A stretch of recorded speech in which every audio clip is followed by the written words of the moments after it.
Alrighty, YouTube. Finally, I'm making an update of this.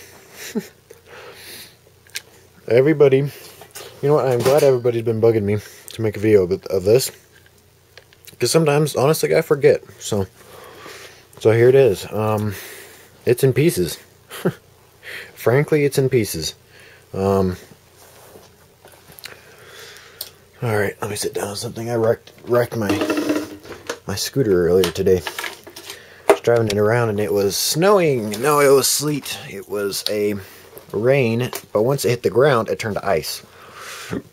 And my front tire slipped. Back tire was just fine. Front tire, it slipped. Anyways, as you can see, it's just a greasy pig, like it used to be. It always has been. Because this seal right here, muffler I got with this, wasn't a perfectly straight muffler. It was very uneven, you know, so I had to make gaskets for this constantly because it'd eat the gaskets away. So that's why it's covered in grease.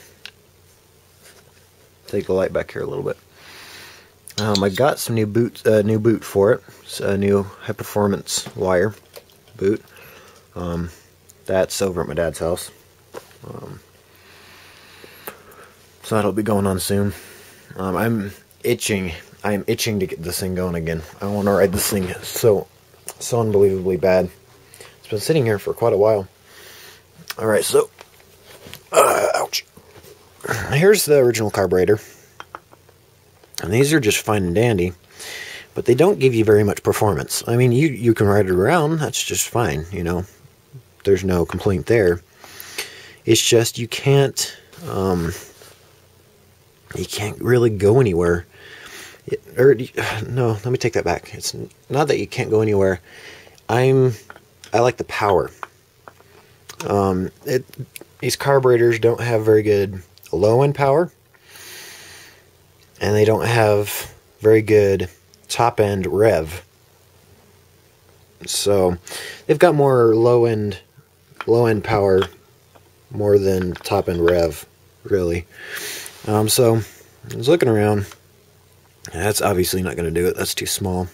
That diameter is way too small.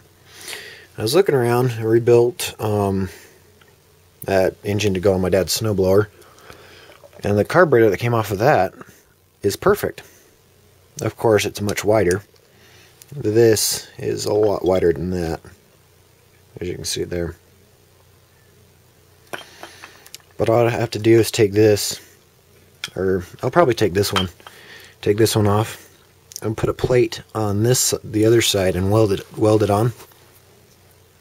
And after welding that plate on, drill holes so this will fit onto there. You know what I mean? Now this carburetor is a diaphragm carburetor. It needs a new diaphragm. But you can tilt it any way and it'll still work. This one, however, is not. But this one it's much more open, you know. That'll kind of kill on that. It's not too bad though. But the thing is though, is with this carburetor, I wish I could move around, but I really can't. My knee hurts. With this carburetor, there's a high and a low screw. If you can see that there. Here, just a second.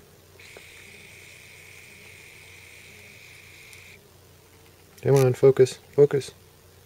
Yeah, it's not going to focus.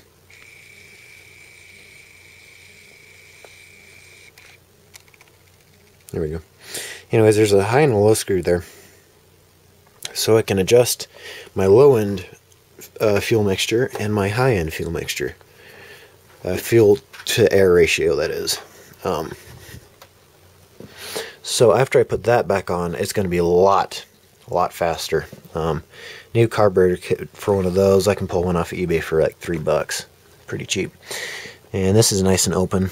Everything's great. What actually happened, the reason why I pulled it apart was these filters. Let me warn you now, these filters on these, get a new one.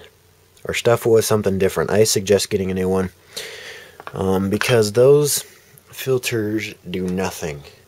I sucked in a lot of dirt into the intake, and we scored the cylinder a little bit. It's not heavily scored, but it is scored a little bit. And I was thinking, well, I think I'll probably run this cylinder and piston and everything until it's dead, because I probably want to replace the cylinder, piston, and piston rings anyways when I rebuild it. So I'm probably just going to run that cylinder and so on until it's dead.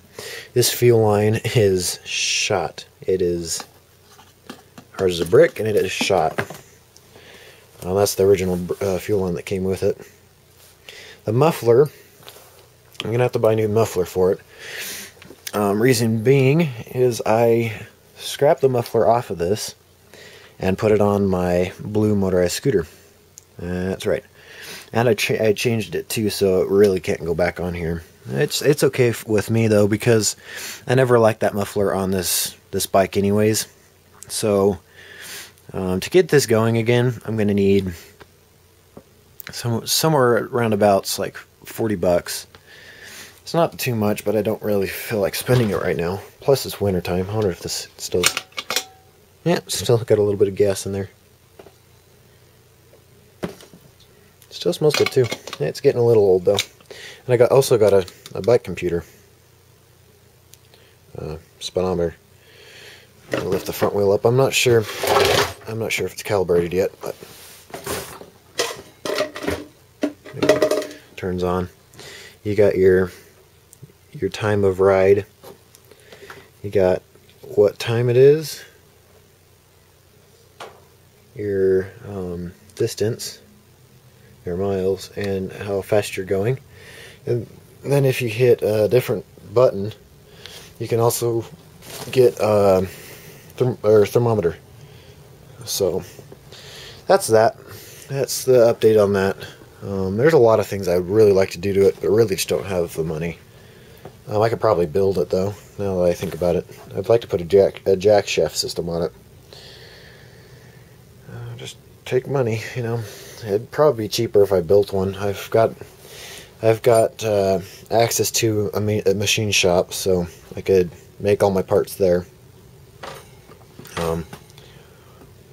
I'll probably do that sometime down the road, but not anytime soon. So that's pretty much it.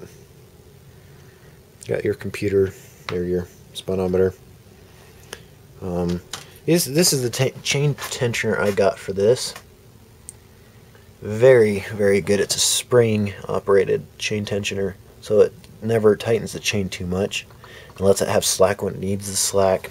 Works flawlessly. The other one that I got with this bike, with the engine, never worked. The ones that are just solid bolt on and they push up, that one never worked for me. Never ever did anything for me. So I got this one. They actually stopped selling these. They don't sell these anymore. You look for them on eBay, and last time I looked, I could not find one. I'd also like to get a new back sprocket to get this thing going faster. But the first thing that needs to be done is to get it to run, and to get it to run fast. You know, lots of power off the start, and then lots of top end speed. Then that's when I would do that, because if I still don't have low end power, it would take forever to take off with a smaller sprocket. Smaller the sprocket, the faster you go. The larger the sprocket, the slower you go, but the faster you take off. So faster acceleration, lower top end speed. And I just dropped my flashlight. Alright, so that's that. I guess I'll be posting this up tonight.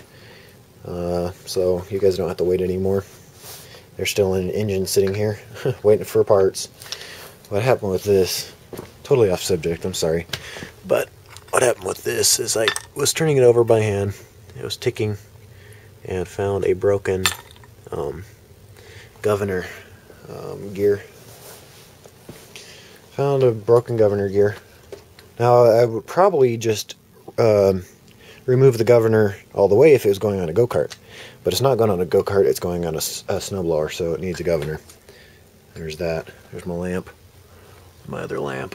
My other lamp's around here somewhere. Not sure where. My favorite one. Anyways, getting off subject here. See you later, YouTube. Bye. Whee!